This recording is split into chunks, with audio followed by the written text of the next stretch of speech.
The auto industry is like a game of poker. You can check, you can bet, you can even fold, but in the case of Toyota, they chose to raise.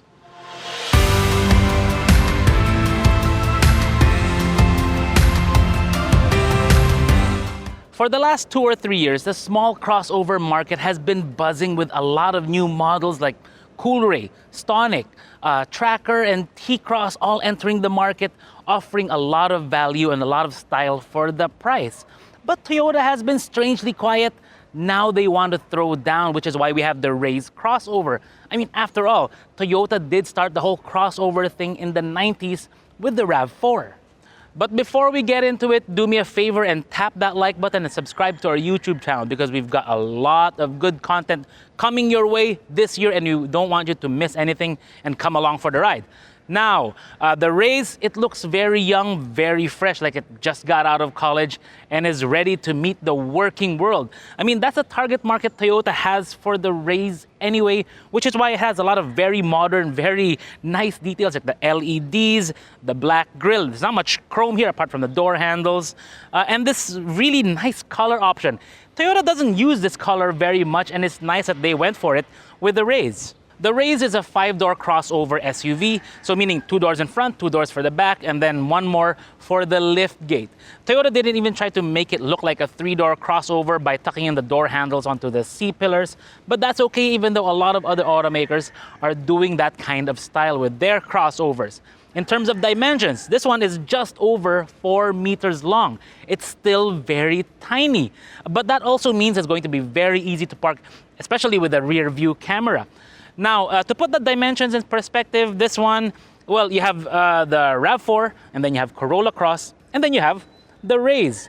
But nevertheless, all are 5-seater crossovers, unlike the Toyota Rush, which is available as a 7-seater. But that one has a very different philosophy of use. There are 2 engine options for the Raize. The first is a 1.2-liter 3-cylinder naturally aspirated engine that's available mostly in the lower grade variants of the model.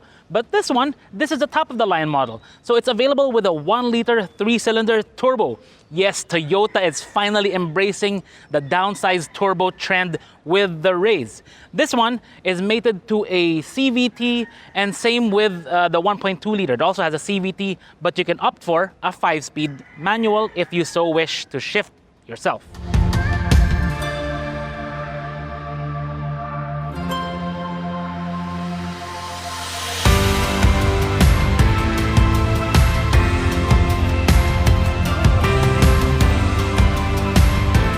The interior of the Toyota Raize is actually very young and very fresh, though do expect it to feel a bit plasticky in some parts, particularly the dashboard, some of the other touch points with the interior.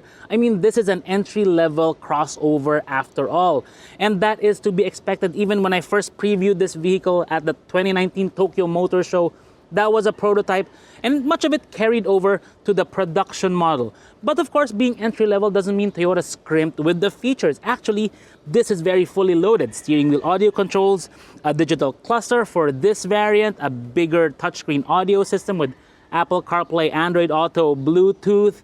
You have your shifter there. You even have paddle shifters there.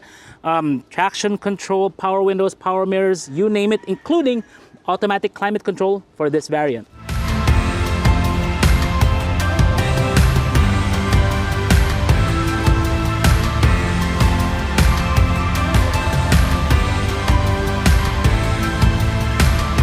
The cargo space of the Raize is actually quite good for the size, and that rear seat folds flat to the floor to give you a nice load space. There's this sunshade-like tonneau cover there, along with your spare tire right underneath that floorboard. Unlike the one on the Rush, the spare tire of that is underneath the chassis of the vehicle.